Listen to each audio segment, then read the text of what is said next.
A 17 días de las elecciones nacionales y a 16 días de cumplir 87 años, nos visita hoy el expresidente Jorge Valle, que llegó tempranito y ya está con nosotros. Valle, buen día. Buen día, buen día. Bienvenido. Bien, muchas gracias. Bueno, ¿cómo está viendo la campaña electoral? Quedan pocos días, ingresamos en la recta final. ¿Qué le parece? Mire, yo creo que la campaña ha sido completamente distinta a todas las campañas anteriores. ¿Ah, sí? Sí, sí. En primer lugar, las formas de comunicación y las expresiones colectivas son totalmente diferentes. Nadie hace ostentación de su partidismo, digamos. Los balcones están todos vacíos. Eso sí me parece. Los autos están todos sin banderas.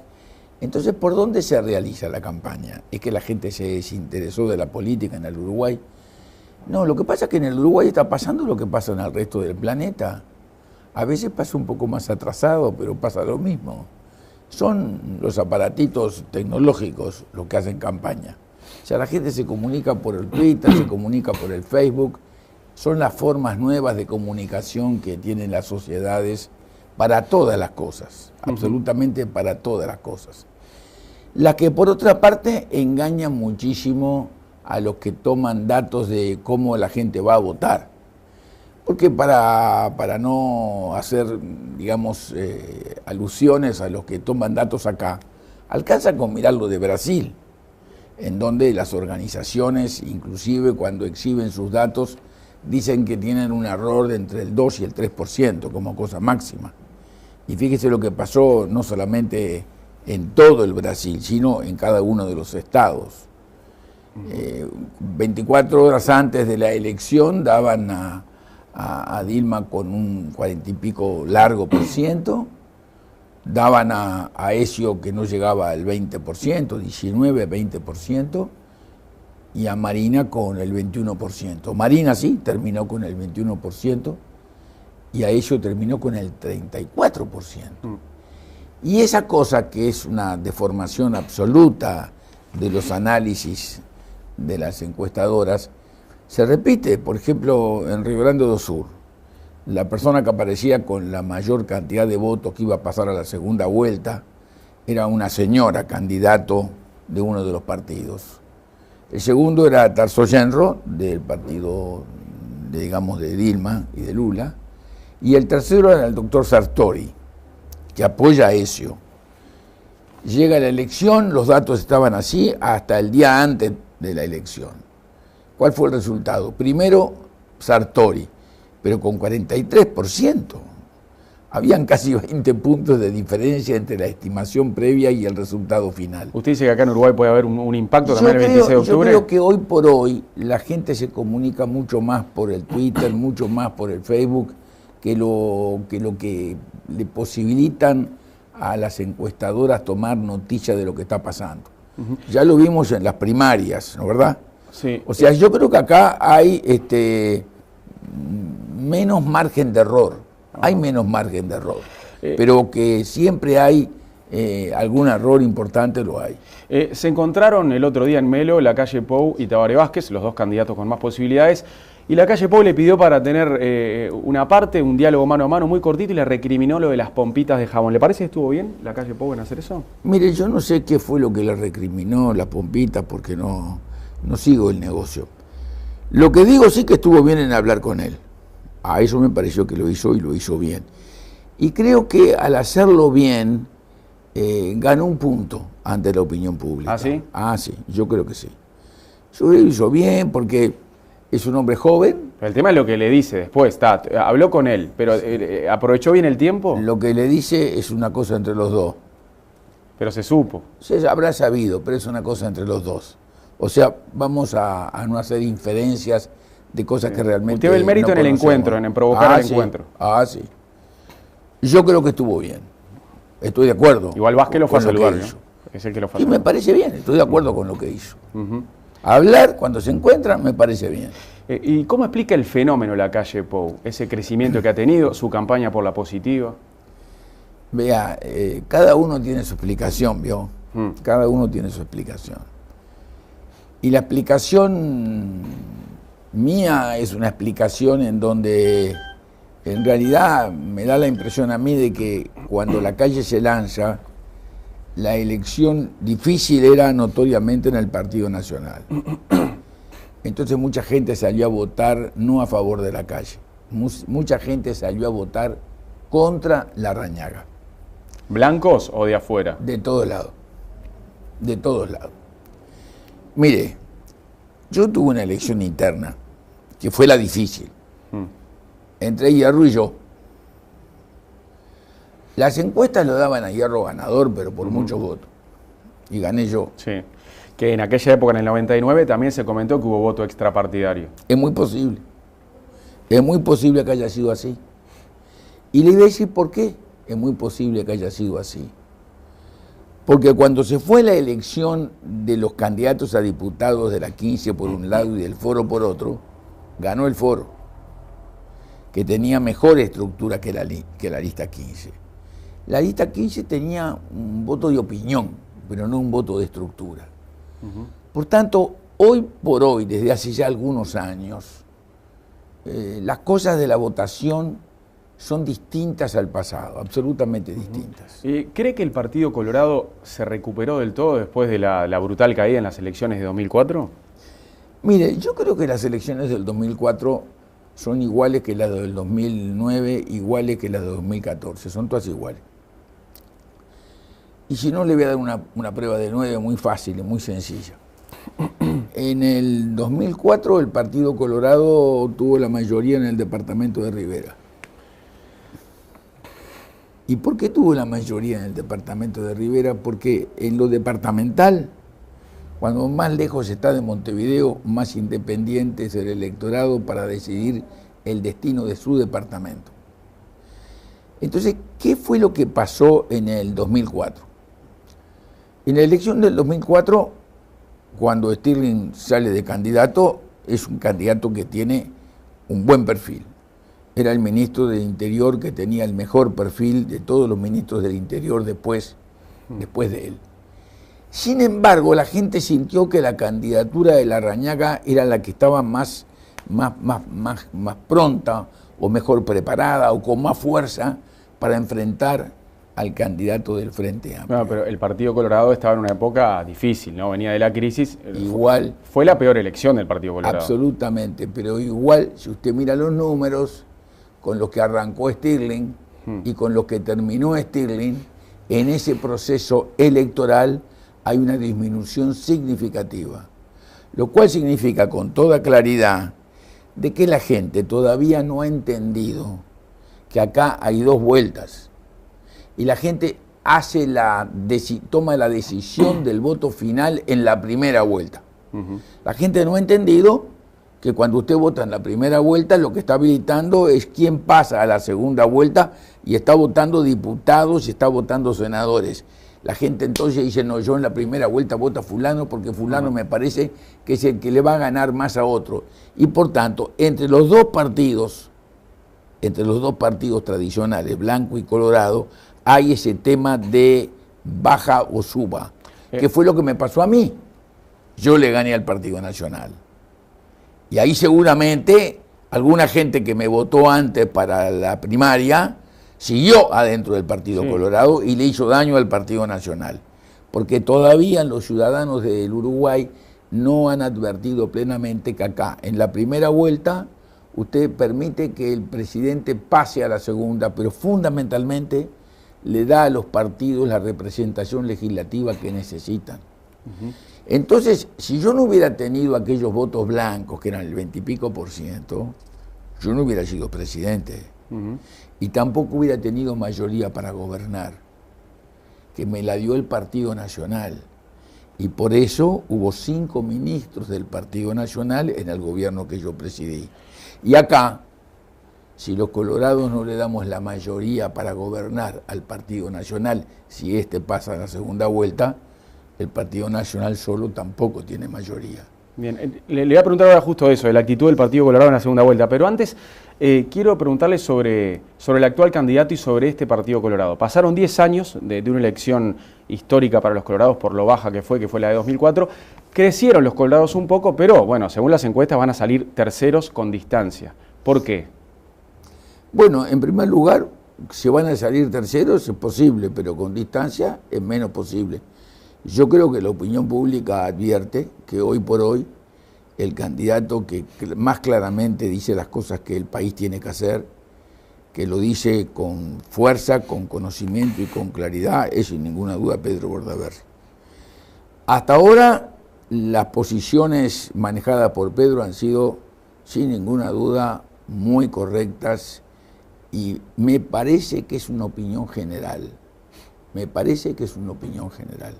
Pero le vuelvo a decir, la inmensa mayoría del elector que no vota al Frente Amplio, lo que tiene en la cabeza hoy es quién le puede ganar a fulano. Y por tanto la opción no la hace en la segunda vuelta, la está haciendo en la primera. Y eso hace daño al partido que en esa instancia, como me pasó a mí, al revés de lo que está pasando hoy, ese partido que en la primera instancia tiene el candidato que aparece más fuerte, se lleva votos del otro partido. Supongamos que Bordaberry el 26 de octubre no logra superar el 17% que conquistó en la elección pasada. ¿Eso obligaría a un cambio de candidato en el Partido Colorado? ¿Hay que renovar las figuras? Mire, yo lo que creo es que cuando estamos hablando de lo que va a pasar dentro de 5 años, después del 1 de marzo, me parece que es un asunto claro. Yo tampoco puedo opinar, porque con 87 años, si llego a estar presente en la próxima elección, voy a estar así. Por lo tanto, lo que va a pasar en los próximos 5 años, ni lo sé yo, ni lo imagino. A mí me interesan otras cosas mucho más que lo que le va a pasar a los candidatos del Partido Colorado. Pero no avisó como ciudadano. Pero no avisó un cambio de liderazgo inmediato en el Partido Colorado. No. Las cosas se van procesando con el tiempo. Ajá. Dígame una cosa. Usted es un hombre joven. Sí, más o menos. Pero más o menos. Vamos a decir que sí. Así usted me trata bien y yo me quedo contento. ¿Cuántas veces fui candidato? ¿Cómo? ¿Cuántas veces fui candidato? Y 5 veces. Entonces cada vez que yo perdía una elección, usted me hubiera preguntado, ¿usted no avisora que usted va a desaparecer? Sí, pero es diferente, porque yo creo que Bordaberry tiene la meta de crecer con respecto a la elección anterior, y si no crece va a ser una frustración. Usted no tiene la meta en la vida política de crecer. Usted se equivoca con respecto a la vida política. La vida política no está en función del resultado. Porque entonces, cada vez que a usted le va mal, usted tiene que pegarse un tiro en el pie o irse para su casa y no volver más. No, pero capaz que el partido te obliga a correrte. No importa, esto será una elección interna y aparecerá o no aparecerá otro. La vida política está en función de los ideales que usted persigue. Y los ideales que usted persigue no desaparecen. Porque si no, los políticos de todos los partidos y de todos los tiempos, cada vez que perdieran una elección nacional o departamental, se irían para la casa. Y no es así. Digamos, el Partido Colorado fue gobierno durante 100 años. Y el Partido Blanco no desapareció. Y los blancos tuvieron 100 años de elecciones perdidas. Y siguieron siendo un partido. No, yo no digo que desaparezca el partido. Digo que puede haber un cambio de liderazgo. Y dígame una cosa, ¿y cuántos años fue el líder único del Partido Nacional, el doctor Luis Alberto Herrera? Sí. Entonces, bueno, ¿por qué cree usted que eso está en función del resultado electoral? Pero yo creo que sí, que está en función. No está en función del resultado electoral, porque si no yo hubiera desaparecido desde el primer día. Valle, ¿qué actitud debe adoptar ahora el Partido Colorado de cara a la segunda vuelta con la calle Pou? Pero con la calle Pou tiene que haber acuerdos programáticos o sin condiciones. No, perdóneme. Yo no soy el que va a decidir los acuerdos. Ya sé, pero le pregunto qué opina. Yo creo que si me pregunta qué opina, lo mismo que hicimos con los blancos. Exactamente, fuimos a la casa del Partido Nacional, fue una delegación del Partido Colorado, hicimos acuerdos para gobernar, porque esa es la esencia del balotaje. ¿Cómo eran antes los acuerdos? ¿Pero de qué año me está preguntando? De cualquier año. ¿Cómo eran antes los acuerdos? Bueno, dígamelo usted, a ver. No, pero no sé ni de qué acuerdos me está hablando. Los acuerdos políticos, estimado amigo. De lo que usted me acaba de hablar le estoy hablando. No le estoy hablando de la naranja ni del teléfono. ¿Antes de cuándo me está preguntando? Antes del balotaje. ¿Cómo eran los acuerdos? Antes de que existiera la segunda vuelta. ¿Cómo eran los acuerdos? Los acuerdos eran entre los dirigentes. O sea, el acuerdo era entre el doctor Luis Alberto Herrera y el señor Luis Valleverre. por más que fueran representantes muy importantes y que la gente considerara que su voz, su palabra, reflejaba el pensamiento de todo el partido, era un acuerdo entre ellos dos. Por más que fueran los dos cumplidores de las cosas que habían acordado, era un acuerdo entre ellos dos. Y bueno, y ahora no son entre los dos líderes. No, no fueron así cuando nosotros hicimos el acuerdo con el Partido Nacional, bajo ningún concepto. Pero son los que cortan el bacalao. No, no es solamente así. Eso es un sistema casi autoritario o dictatorial. Los acuerdos lo hicieron los dos grupos que representaron a los partidos en función de sus programas. Y fue en función de eso que el Partido Nacional tuvo 5 ministros en el gobierno que yo presidí. Y cuando el doctor Larrañaga, por cuestiones de carácter electoral, lo saca al Partido Nacional del gobierno para que pueda tener independencia ante la opinión pública para enfrentar la elección, jamás el Partido Nacional deja de cumplir los acuerdos en el Parlamento. Jamás. ¿Cómo evalúa la gestión de Mujica que está terminando? Un desastre. ¿Un desastre? Total, un desastre. Oiga, la última cosa de Mujica, hizo el acuerdo para traer a los presos de Guantánamo. No le preguntó a nadie, ni al Parlamento, ni a los líderes. Cuando la calle Pou dice que eso él no está de acuerdo, lo insulta. Y a los 3 días dice que no va a hacer nada hasta que no le consulta al próximo presidente. Un desastre. ¿Y en el resto de las cosas? Bueno, todo igual. ¿Pero no le reconoce ningún acierto? Ninguno. ¿Qué le parece el tren de los pueblos libres? ¿Qué le parece educar y educar y educar para después decir, como dijo recientemente, que su partido no lo había acompañado? ¿Qué le parece la reforma del Estado cuando fue al ANCAP y le dijo a todos los funcionarios públicos que podía prescindirse de todos ellos? Y después nombró una enorme cantidad de cientos y miles de funcionarios públicos. ¿Y por qué se va con una aprobación tan alta entonces, si fue tan mala la gestión? Y será la aprobación, simplemente será porque es bastante gracioso en sus expresiones. ¿Pero con eso alcanza países con alta aprobación? Y será que alcanza con eso, parecería, porque también el doctor Vázquez se fue con alta aprobación. Y en la época del doctor Vázquez, calcule, ¿qué hizo el doctor Vázquez? La seguridad, que hoy todo el mundo se queja; la educación, la ley, que hoy todo el mundo se queja; la salud, la ley, que hoy todo el mundo se queja. Bueno, pero a veces la gente pero el gobierno también tiene números que lo avalan, ¿no? Bajó la pobreza, bajó la indigencia, bajó la desocupación. Son números que el gobierno maneja en la campaña incluso. Sí, es cierto, es cierto. Son números que el gobierno maneja y todos los países del Atlántico han manejado los mismos números. Y todos terminan con la economía horrible. Termina Venezuela con la economía horrible y con 80% de inflación. Termina la Argentina con más del 40% de inflación. Terminamos acá en el Uruguay con una inflación alta y con una desocupación que empieza a ser cada día más fuerte. Y al Brasil le pasa exactamente lo mismo. Ahora, usted durante su gobierno tuvo una buena relación con Bush. De hecho, esa buena relación con George Bush fue importantísima para salir de la crisis, ¿no? Incidió en la salida de la crisis. Si en aquel momento Bush le hubiese pedido el favor de traer presos de Guantánamo, ¿qué le hubiera dicho usted? Que no. ¿Que no? Sí. ¿Sabe una cosa? La gente se equivoca mucho en nuestras relaciones con Bush. Yo a Bush no lo conocía. Yo conocía al padre. Pero a Bush lo conocí cuando me lo presentó el presidente de Salvador en Quebec. No, pero hablo de la buena relación con ese gobierno. De la buena relación con ese gobierno le puedo decir, porque la gente confunde a veces y cree que yo tenía una amistad con Bush y que eso fue lo que me permitió. Yo nunca le hablé a Bush en mi vida para que nos mandara dinero, jamás. Cuando el Fondo Monetario Internacional nos negó la colaboración, me llamó Gabriel y me dijo, me vuelvo para Montevideo porque no hay solución. Yo a Gabriel le dije, mira Gabriel, vuelva a la embajada y dígale al embajador que me llame. Me llamó Fernández Feingold y le dije, vea embajador, vaya a ver al ministro de Tesoro, al secretario del Tesoro, y dígale que en el Uruguay lo que se cae no son los bancos, que ya estaban caídos. Lo que se cae es el sistema democrático en el Uruguay. Una quiebra financiera sin poder resolverse nada más que con el plan B. iba a generar una situación social muy difícil de sostener, y lo que a mi juicio se podía poner en peligro era el sistema democrático. Usted dígale eso al ministro. Eso fue por la mañana.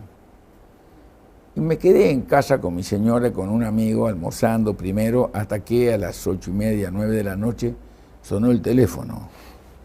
Y cuando sonó el teléfono, el embajador Fernández Faingo me dijo: el gobierno le ha dado la orden al ministro del Tesoro que colabore para resolver el problema financiero.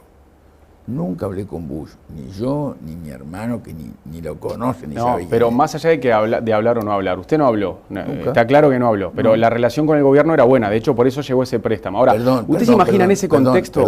Perdón. ¿Por qué dice que la relación era buena cuando yo no había hablado nunca con el presidente de los Estados Unidos? Bueno, pero si hubiera sido mala no le hubiera prestado lo que le prestó. Pero no era ni buena ni mala, era la normal. Bueno, con esa la que hemos tenido siempre con los Estados Unidos. Sí, por eso, que es buena. A veces buena, pero a veces con dificultades. Bueno, esa no era una época de dificultades. Entonces. Más o menos. Entonces, le llega. Para usted no lo era. Bueno, le llega. Se ve que usted no estaba en el gobierno. No, bueno, dificultades en general de Uruguay, pero no con Estados Unidos. Le llega ese dinero a usted, imagínese en esa época. Sí. Y unos meses después Bush le pide: che, ¿no me podés refugiar a unos presos de Guantánamo? No. ¿Le decía que no? No. ¿Y cómo lo argumentaba? Una cosa muy sencilla lo argumentaba, porque si hay un preso, y usted es Bush, y usted tiene un lote de presos, y esos presos hace 10 años que los tiene, y no tienen ni siquiera un proceso ni una condena, y usted además tiene la potestad como presidente de los Estados Unidos de liberarlos, y que son presos que usted ha recibido de un gobierno anterior, pero usted los puede liberar, ¿por qué me los tiene que mandar a mí? Si usted los puede liberar y los puede sacar de la cárcel, y bueno, usted les dio la libertad. Pero usted, cuando le da la libertad condicionada a que vengan aquí al Uruguay y aquí sean retenidos durante un tiempo, usted acá está violando la ley y la Constitución. Porque estos señores que vienen y que desembarcan y llegan al aeropuerto de Carrasco, se pueden sentar en el aeropuerto de Carrasco en tránsito e irse con un avión a cualquier lugar del planeta, porque aquí no cometieron ningún delito. Y por tanto, como aquí no cometieron ningún delito, no lo podemos retener. No, son hombres libres. Pero se supone que van a tener una custodia que los va a trasladar. No tiene nada que ver una custodia. La ley es más importante que la custodia y la Constitución es más importante que la custodia, y es bueno que usted es un hombre joven lo entienda. No, lo entiendo, está clarísimo. Entonces, si lo entiende, pero no se van a poder tomar un vuelo. Si lo entiende, se pueden tomar un vuelo, no bien lleguen a Montevideo, porque son hombres libres en Montevideo. Y por tanto, nosotros no nos podemos comprometer a guardarlos por 2 años, porque si usted, que es el presidente de los Estados Unidos, lo libera, los pone en libertad, usted no los está poniendo en libertad, usted los está poniendo en libertad condicional, y la condición la tiene que aplicar usted, que es el Uruguay. ¿Por qué cree que Mujica dijo sí entonces? Pregúntele a Mujica, porque ahora dice no, y como él dice, como te digo una cosa, te digo la otra, mejor lo pregunta a él. Yo no soy una especie de mago para saber qué pasa por la cabeza según la hora y según el día. ¿Y qué opina de la decisión de refugiar a los sirios que vienen del Líbano, que llegan hoy? Mire, el Uruguay ha sido siempre un país abierto para recibir a todo el mundo. Lo que yo creo con respecto concretamente a los sirios es que cuando usted es presidente de un país, la primera obligación que tiene es con su país. Parecería que es natural. Entonces, la pregunta que yo me hago es la siguiente. Acabo de escucharlo a usted decir que hay algunas personas que ya tienen adjudicado trabajo y que ya tienen casas. A otros todavía le faltan casas. Dígame una cosa. ¿Usted no cree que hay mucha gente así en el Uruguay que del gobierno precisa lo mismo? Y sí. ¿Y usted no cree que la primera obligación que usted tiene es atender las cosas de su país? Bueno, pero la ayuda humanitaria internacional se puede hacer. Sí, cómo no, sí, se puede hacer, sí. Por tanto, vamos a pedirle a otros países que reciban a la gente que en nuestro país son uruguayos y que nosotros no lo podemos ayudar para que tenga trabajo como los sirios que vienen y casa como los sirios que vienen. ¿Qué quiere que le diga? ¿Y usted entonces es de los que piensa que Mujica tomó algunas decisiones pensando en ese premio Nobel de la Paz? No, eso no, porque un tipo que le dice a los jueces del fútbol lo que le dijo, en la televisión no puede aspirar a que le den un premio Nobel. No, a los de la FIFA, a los dirigentes de la FIFA. A lo que sea. No puede aspirar a que le den el premio Nobel de la nada. O sea, lo que yo creo que es una manera de ser de Mujica. Mujica no es marxista. Mujica es anarquista. Tiene una conducta anárquica. Y usted lo ve en el gobierno, tiene una conducta anárquica. Que firmo con el puente de aguas profundas, que no firmo, que es acá, que es allá, que la tiré sí, que la tiré no, que esto sí, que esto no. Y esto es lo mismo, esto es lo mismo. Usted ha dicho hace un tiempo que el Frente Amplio es fascista y que lleva adelante un gobierno autoritario en algunas cosas. ¿No fue demasiado eso? No. ¿Por qué va a ser demasiado cuando hay una justicia que dice que una ley es inconstitucional y la primera senadora del Frente, esposa del presidente de la República, dice que hay que reformar la Constitución para que la justicia no proceda así? Cuando una senadora, ante un fallo de la Suprema Corte de inconstitucionalidad de una ley, dice que hay que reformar la Constitución para que la justicia no proceda así y para reformar la justicia, lo que me está diciendo es que quiere una justicia que obedezca al gobierno de turno, porque si no, ¿para qué va a reformar la justicia? Por tanto, está hablándome de un sistema judicial similar al propuesto por la señora Cristina Fernández de Kirchner, por ejemplo, con el mismo propósito de reformar la justicia, en donde los jueces no eran abogados integrantes del Poder Judicial, eran simplemente personas integrantes del partido que ganaba la elección, que no siendo abogados ni siendo jueces, siendo buenas personas, buenos amigos y buenos correligionarios, pasaban directamente por la elección a integrar la Suprema Corte de Justicia, por lo que notoriamente el presidente de la República tenía poder político sobre ellos. Y eso es Mussolini, eso es fascismo puro. Y por tanto, como las cosas en este mundo en el siglo XX, hubo tres gobiernos autoritarios de ideología autoritaria: el fascismo, el nazismo y el comunismo. Esa es una expresión fascista.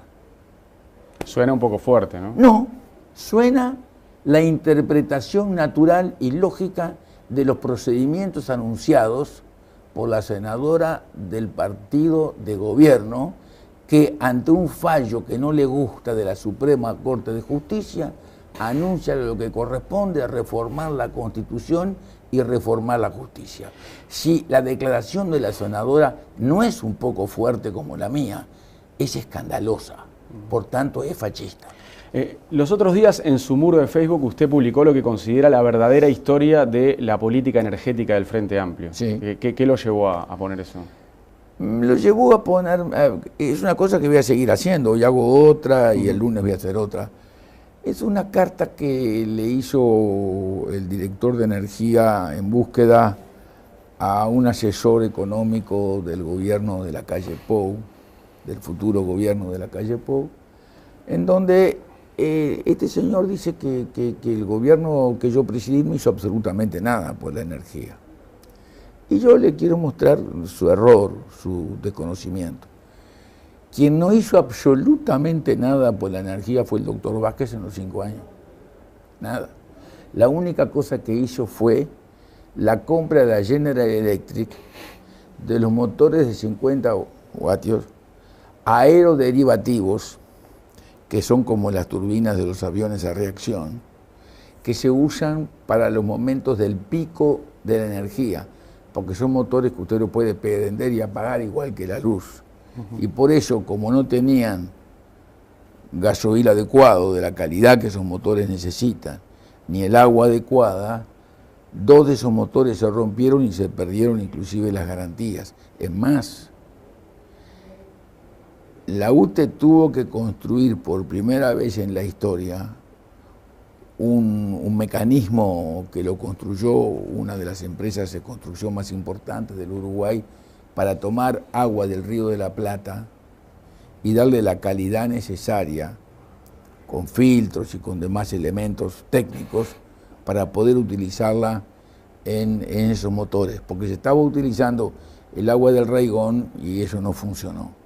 Y es más, los combustibles que se usan son importados porque la calidad de los nuestros no está de acuerdo a lo que reclaman esos motores. Usted ahí en ese artículo dice que su gobierno dejó todo pronto para instalar una central que el Frente rechazó, sí, y que ahora busca hacer que por más plata y que con algunas irregularidades incluso. No, yo la única cosa que digo es que durante los primeros 5 años del presidente Vázquez, la única cosa que se hizo fue sustituir la licitación que Mujica comenzó a procesar en el 2012.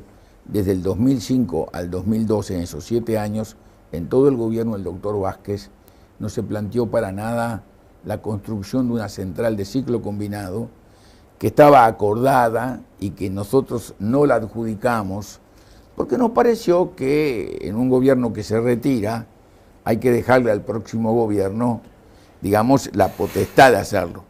Y le voy a decir más. En lo que voy a escribir hoy voy a contar una cosa que no se ha contado nunca.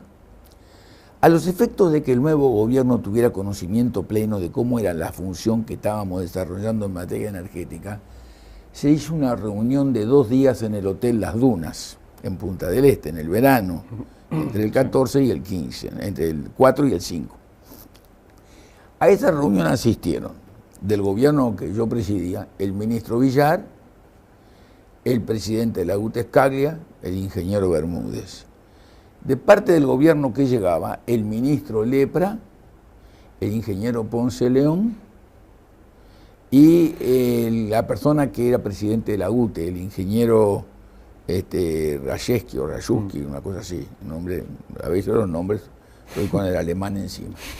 Y en el medio de esa mesa U estaba sentado el ingeniero Cameron, o sea, el que manejaba la energía eléctrica en la Argentina, Marqueschi, otro monstruo de la energía en la Argentina, un hombre muy sabio, y el director del despacho de cargas argentino que está ubicado en la ciudad de Pérez, en la provincia de Santa Fe, que era en ese momento uno de los despachos de cargas mejores que había en América, por cierto.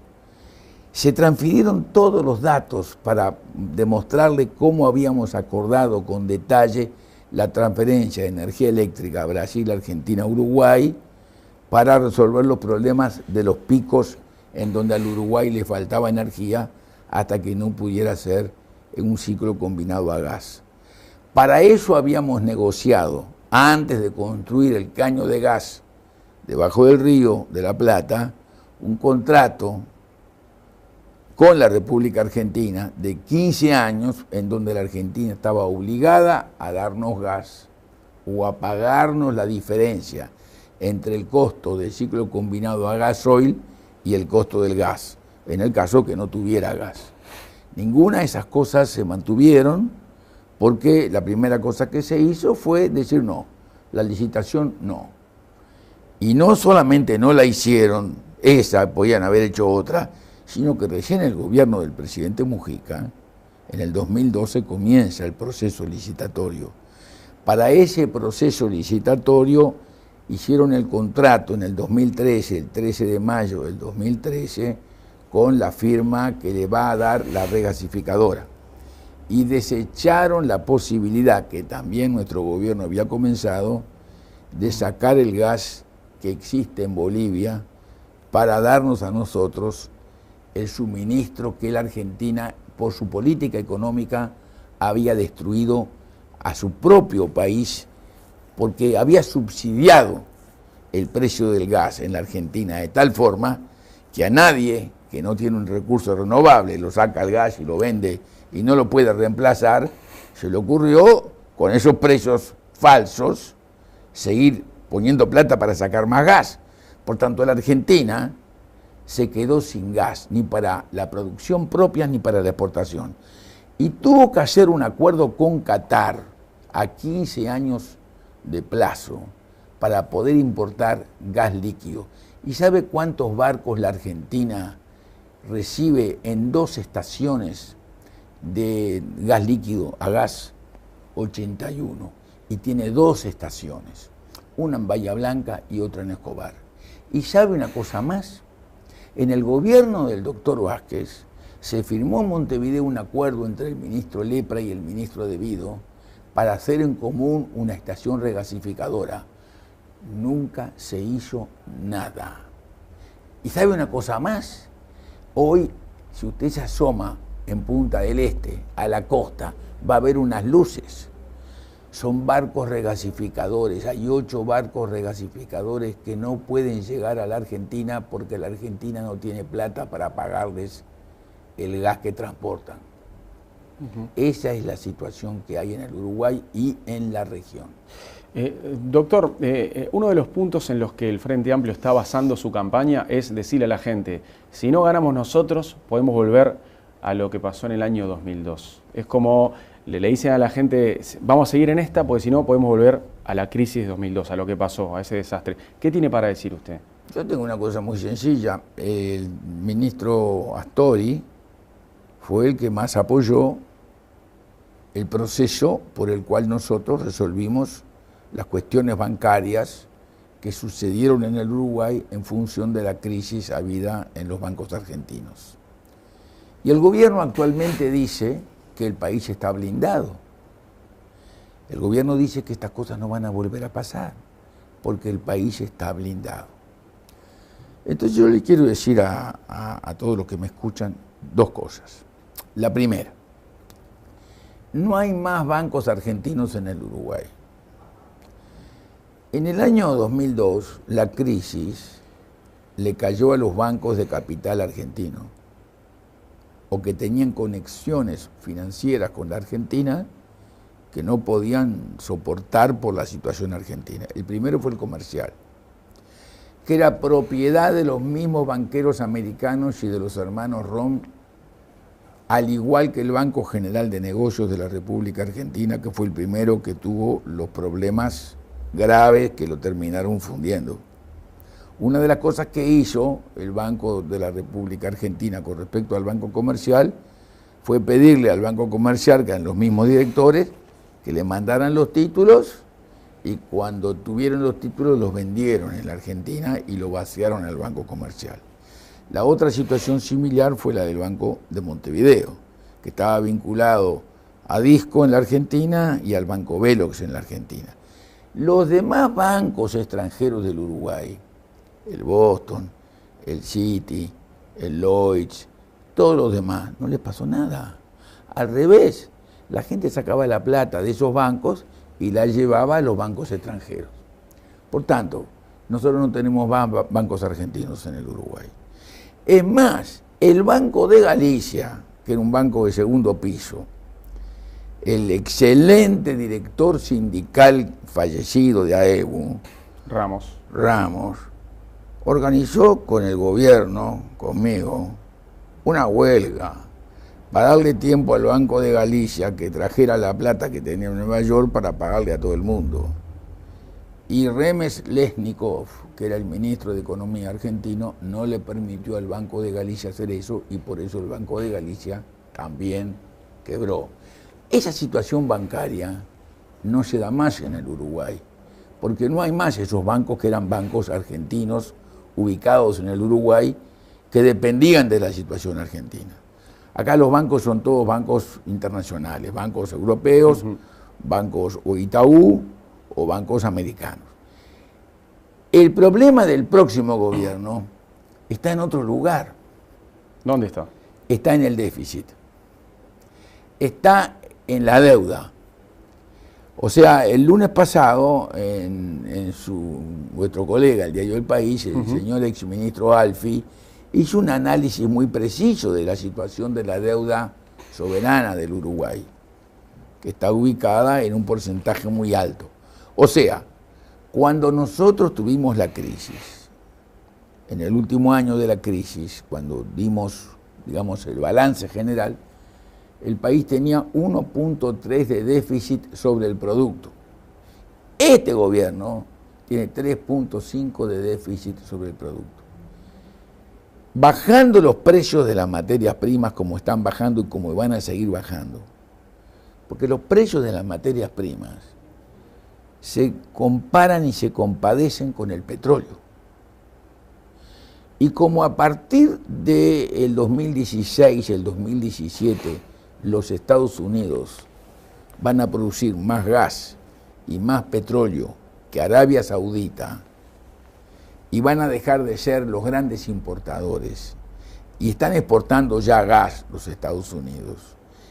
Y como la Argentina y China tienen los yacimientos fenomenales de gas, el precio del petróleo está bajando, al punto que el valor del millón de BTU, que estaba en Japón en 23, hoy está en $10 el millón de BTU. Y eso quiere decir que la situación con la baja de precios, por ejemplo la soja, que ha bajado muchísimo, y otros valores como el hierro, que ha bajado, por ello no existe posibilidad de aratirí, como el cobre, que ha bajado, como el petróleo, que ha bajado menos, pero que ha bajado, determinan que el peso de la deuda externa, la deuda soberana, en títulos en pesos ajustados por inflación y con interés, son el problema más difícil que va a tener que resolver el próximo gobierno.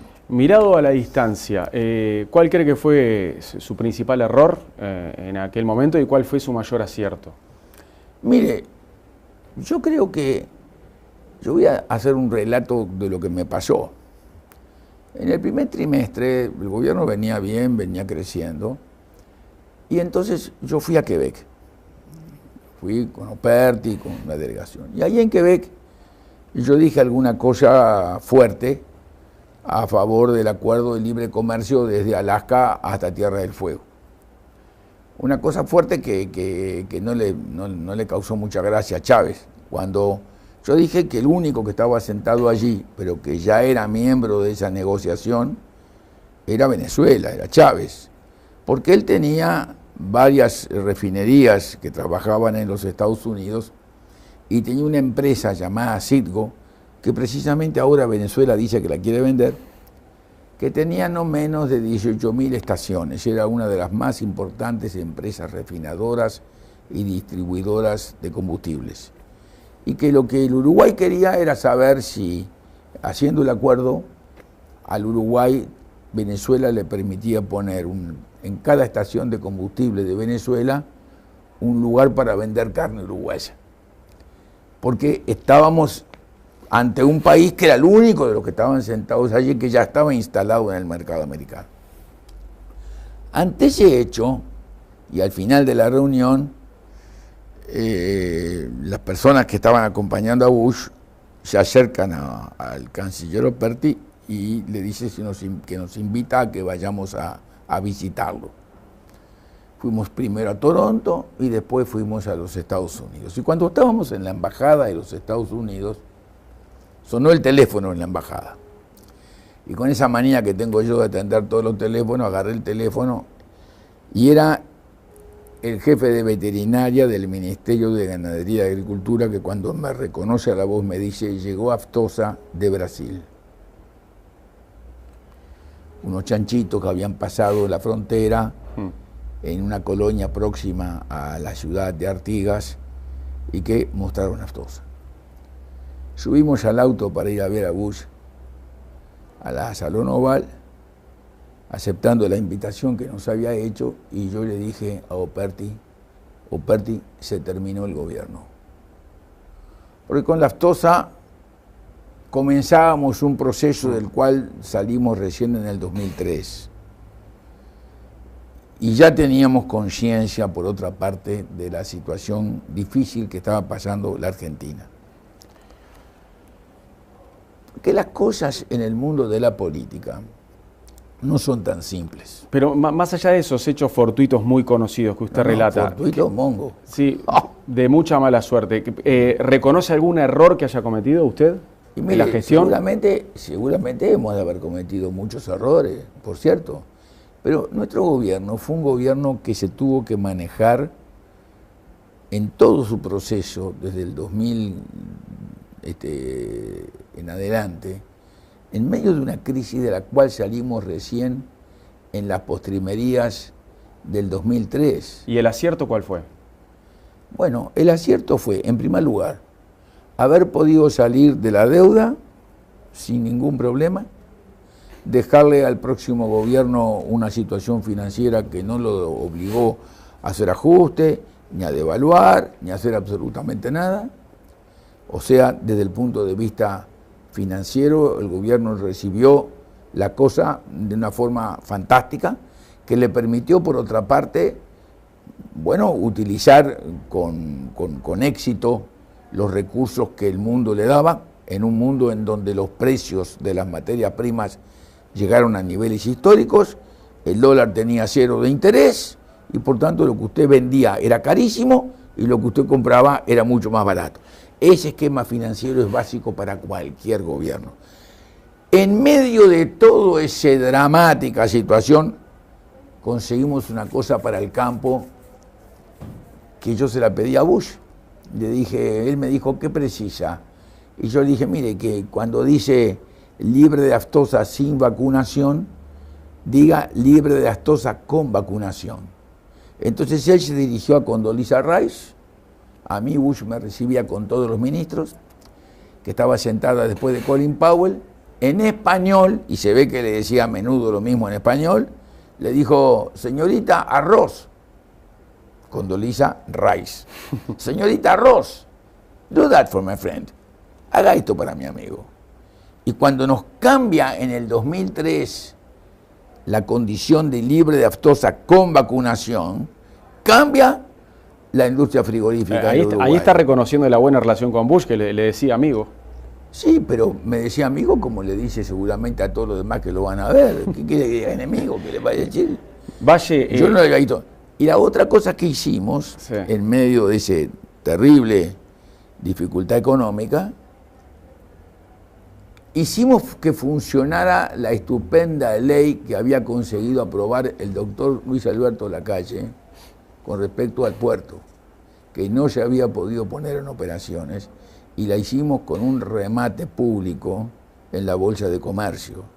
Y cuando se hacía ese remate público en la Bolsa de Comercio, aparecía el senador Gargano en la bolsa, diciéndole a los oferentes que ellos iban a impedir que eso caminara y que no operaran ni ofertaran. Luego hicimos lo mismo con el aeropuerto. O sea que en medio de esa dificultad hicimos el puerto y el aeropuerto. En medio de esa dificultad trajimos a Tata Consulting de la India, al Uruguay, a la zona franca, que por entonces era la zona, hoy es la zona América. Además de eso, desgravamos al software. Le sacamos los impuestos patronales a la CUTSA, que si no se fundía, la salvamos a la CUTSA, porque la CUTSA tenía que pagar los impuestos patronales y las cooperativas no. O sea, lo llamé a Salgado y le dije, lo salvamos, esta es la cosa. Hicimos esfuerzos de baja de impuestos patronales en el campo, en los taxímetros, en los camiones, en la industria. A Salgado usted dice que lo salvó, pero él se declara vasquista, ¿vio? Es un asunto de él. Yo no le pregunté qué opinión política tenía. Doctor, yo lo consideré presidente de la CUTSA y le dije, lo salvamos. Doctor, a Mujica le pasó lo mismo que a usted. No percibió que había un micrófono encendido y dijo algo inconveniente para la relación con Argentina. ¿Cuál es la moraleja o la reflexión? No, a mí no me pasó lo mismo que a Mujica. Está equivocado. Yo recibí al representante de Bloomberg que se sentó y me hizo un reportaje en español. Y luego me dijo que se iba a sentar un señor que me iba a hacer un reportaje en inglés. Y el señor se sentó y comenzó a hacerme un reportaje en inglés. Y él se paró al final del escritorio largo que hay en la Presidencia de la República, o que había, al lado del señor que estaba con la cámara. Lo interrumpe y me agrede. El tipo más o menos sabía qué clase de temperamento tengo yo. Y yo le dije que ganaba Menem y le dije una serie de cosas más. No me comparo Uruguay con Argentina. Y le dije una serie de cosas más. Todo eso. Que luego el Canal 10 la pasó completa hace poco tiempo. Entonces interviene nuestro director de prensa. El Pata Sánchez, Walter Sánchez. Y le dice, no, pero esto no forma parte de la entrevista. Y él dice, no, esto es simplemente una conversación personal, sí, off the record, no estamos grabando. Y como yo soy liberal, no desconfío, creo en lo que me dice, yo no le dije al pata, revísele el aparato a ver si grabó. Había grabado todo, que fue lo único que pasó.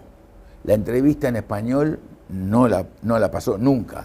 La entrevista en inglés no la pasó nunca. Había premeditado el asunto. Fue un asunto premeditado. No fue el caso del presidente Mujica. En el caso del presidente Mujica, como pasó con el ministro de Economía de Brasil, él tenía una conversación... Con inciso ahí, esta vieja es peor que el tuerto, pero no se dio cuenta que estaba prendido el micrófono. Pero por eso, pero no lo hicieron a propósito para hacerle daño a Mujica. Yo recuerdo que a usted varios medios lo llamaron ese día, el día de lo de Mujica, y usted dijo, no puedo parar de reírme. No me acuerdo si lo dije, eso no sé por qué lo habré dicho, no lo recuerdo. Usted tiene en ese momento más recuerdo que yo no me acuerdo lo que dije. Yo lo que sí... ¿Qué sensación le generó eso a usted? No, pero como una terrible calentura. Sí, fue un acto delictivo el que No, pero yo le estaba preguntando por lo de Mujica. La sensación que le generó lo de Mujica. De Mujica. A usted lo llamaron varios medios y dijo, no puedo parar de reírme. Claro, porque ellos habían criticado mucho todo lo que me había pasado y lo que yo había dicho. Entonces dije, no puedo parar de reírme, nada más, no hice ningún comentario, porque fue una conversación. Pero perdóneme, a veces uno cuando dice cosas como Mujica y como yo, decimos cosas, somos las cosas que sentimos, ¿vio? Porque antes de esa situación en donde se le dispara eso a Mujica, Mujica hizo unas entrevistas que se presentó en un librito. El Pepe Coloquios. ¿Y se acuerda lo que dijo con respecto a la República Argentina? Sí, claro, y lo que dijo el peronismo. Perdón, que sí que ahí es una declaración, o sea, usted me hace una declaración a mí para publicarla en un libro, me hace preguntas sobre el peronismo, sobre la República Argentina, sobre los gobernantes argentinos, y ahí yo no estoy improvisando. Yo sé que es una declaración mía para que usted la publique en un libro, y le digo lo que él dijo. Eso es importante. Lo otro se le escapó, está. Momento de calentura. Ahora, es verdad que después que sucedió lo que sucedió con Argentina en 2002, en 2002 no, digo, cuando dijo lo son una manga de ladrones, el primero hasta el último, en esa época, es verdad que unos meses después, cuando empezó a viajar a Argentina, lo paraba la gente por la calle para darle la razón. Mire, me pasó una cosa terrible. Me pasaron varias veces, porque yo... Es bravo, porque lo habrán parado para darle la razón, pero también le habrán dicho cada cosa. No, nunca nadie me dijo nada. ¿Ah, no? No. En primer lugar, mi madre era argentina. Era argentina, sí. Y yo conozco a la Argentina, mi primera esposa era argentina. Mis hijos son 75% argentinos, por lo tanto, ¿no? Nunca vivieron en la Argentina, nunca trabajaron en la Argentina, viven y trabajan acá, pero... Si yo soy 50% argentino por mi madre y ellos son hijos de una persona que es argentina, son 75% argentinos.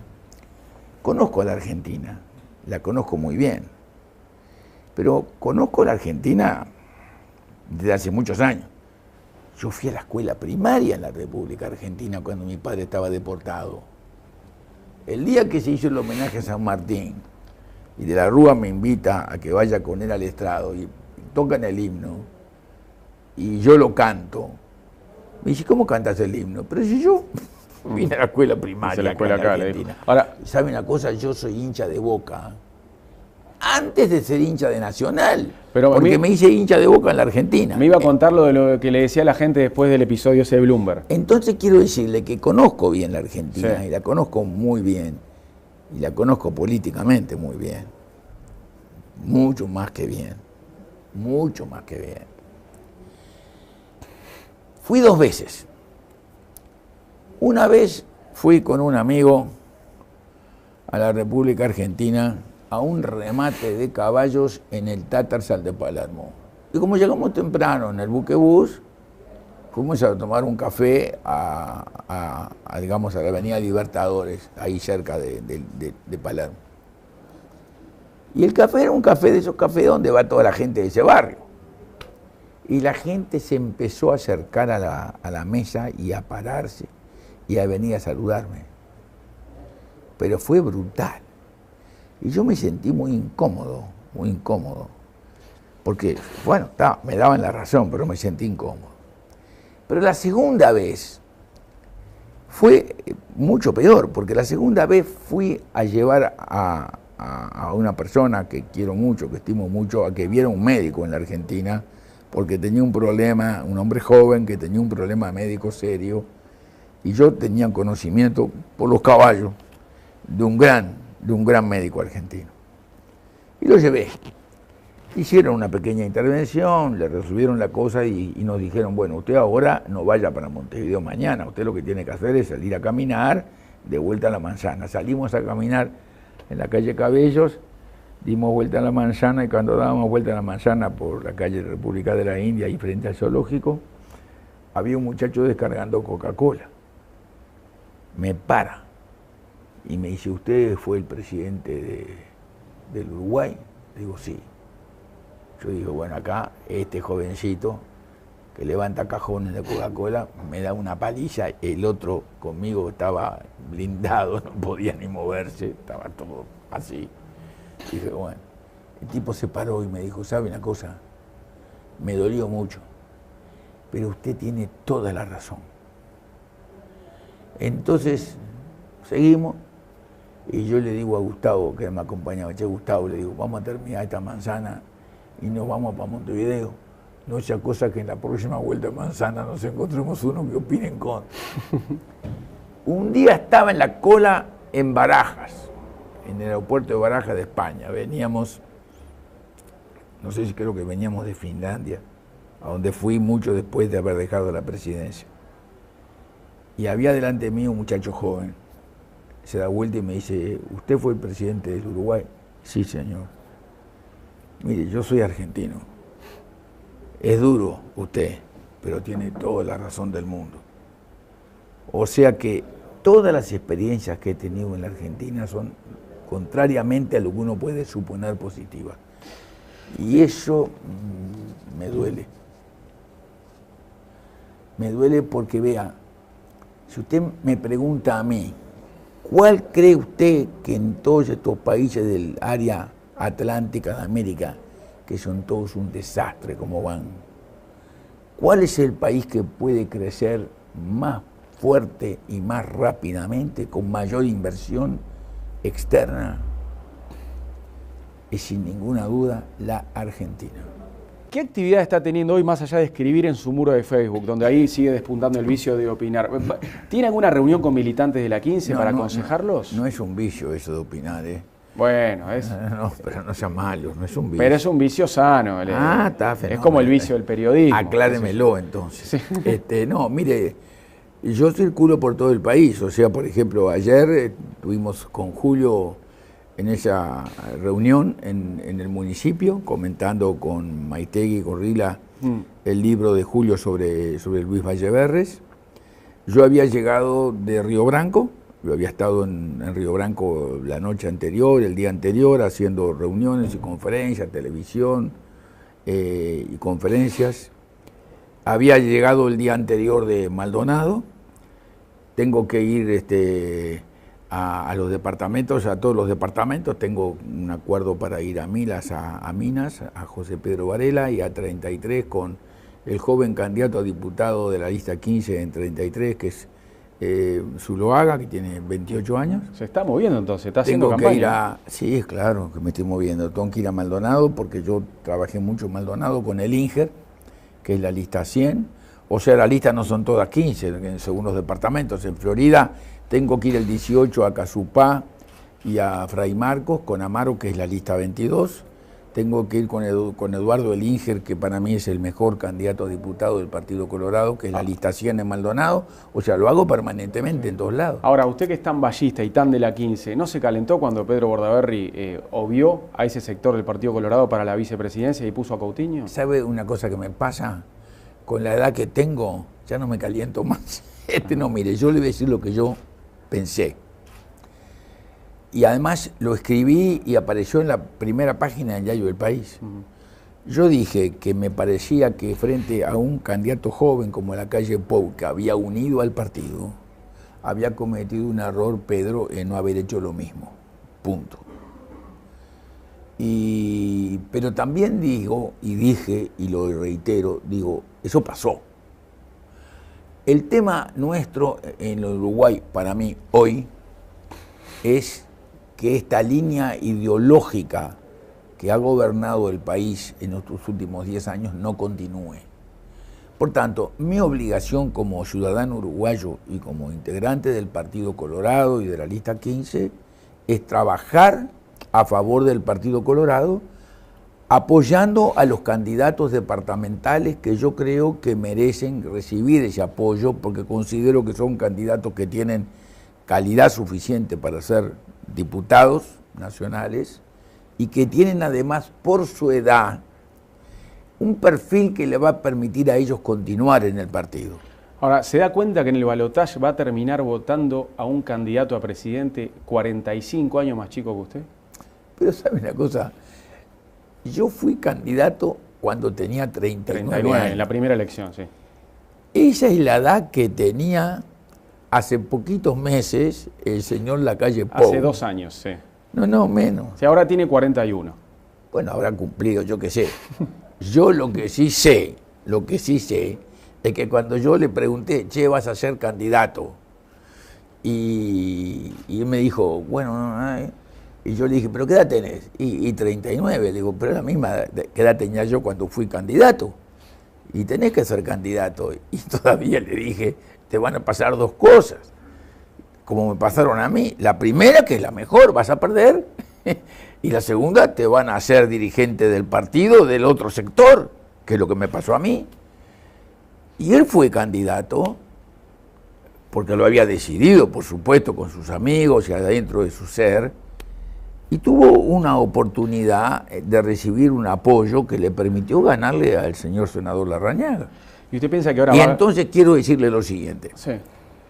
Cuando yo era chico, en mi casa había un librito en donde estaban la fotografía de todos los tipos que tenían el premio Nobel, o Nobel, no sé cómo se dice.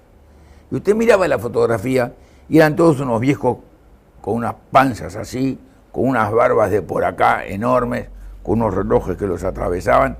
El que era joven tendría 65 años. Después usted los ve ahora, y usted se asombra de verlos, son unos niños, son unos chiquilines. El mundo ha cambiado, estimado amigo. El mundo ha cambiado. ¿Quién gana? ¿Va a ganar Lacalle Pou o gana Vázquez? Si la segunda vuelta es entre el señor diputado Lacalle Pou y el doctor Vázquez, gana el diputado Lacalle Pou. ¿Y si llegara a ser con Bordaberry, gana Vázquez? No, gana Bordaberry. Le voy a decir por qué. Porque acá hay una familia ideológica que gobierna los países del Atlántico, cuyo periodo de gobierno está concluido. Se terminó. Todos han hecho lo mismo. Endeudamiento, alta inflación, aislamiento del mundo, regresión industrial. Mi padre estuvo enfermo en el hospital en Chicago en 1955 para defender la industria textil uruguaya. Hoy exportamos de nuevo lana sucia. Un sesgo en algunos grados mucho alto, en otros grados más bajos, de gobierno totalmente autoritario, reglamentando todo, interviniendo todo, tratando de hacer una ley de medios, tratando de modificar la justicia, tratando de intervenir en todas las cosas. Y lo ve en Venezuela, lo ve en la Argentina, lo ve con Correa, que quiere hacer una reforma constitucional para poder ser reelecto eternamente. Lo ve con Evo Morales, que dice que como la Constitución es nueva, él puede ser presidente de vuelta porque es una nueva Constitución. ¿Usted va a poner la papeleta del sí para bajar la edad de imputabilidad? Sí, la voy a poner. Mire, yo junté 10.000 firmas. Yo dije al principio, cuando ese proceso se dio, que yo consideraba que era un error, como en el caso del agua, que ese tipo de reformas se incluyeran en la Constitución de la República, que había que dictar leyes. Lamentablemente el gobierno no le llevó el apunte a la propuesta de Bordaberry. Y la gente siente que en el mundo entero, en Cuba, a los 16 años ya hay imputabilidad penal. Y por tanto sale la opción de la reforma constitucional por ese tema, porque no se han dado las leyes que podían haberse dado con la mayoría absoluta que tenía el Frente, que tiene el Frente en el Parlamento. Y por tanto, ante la opción que la Constitución me pone delante de votar por sí o por no, voy a votar por sí. Doctor Valle, muchas gracias por visitarnos hoy. Estaba bueno el mate, ¿eh? Estaba el mate de Federico Sierra, bueno, de nuestro Federico, el Federico tiene un buen mate. Muy amable, ¿eh? Gracias. Que pase bien. Bueno, y el 25 cumple 87, que lo pase bien. Sí, haré lo posible. Mucha suerte.